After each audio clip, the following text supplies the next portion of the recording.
Wakil Bupati Lani Jaya Provinsi Papua Pegunungan hadiri upacara peringatan Hari Pahlawan.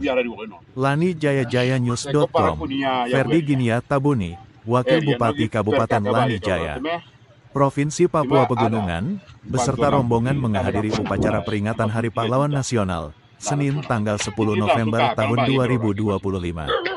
Upacara dilangsungkan di Distrik Karu dihadiri oleh masyarakat dari 4 distrik, yaitu 1. Distrik Yilu, 2.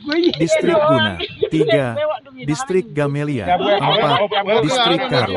Upacara berlangsung lancar dan khidmat, tanpa hambatan apapun. Masyarakat merasa senang dan bahagia dapat ikut melaksanakan upacara peringatan Pahlawan Nasional tanggal 10 November tahun 2025, bersama dengan Wakil Bupati Lani Jaya, Ferdi Ginia Tabuni beserta rombongan.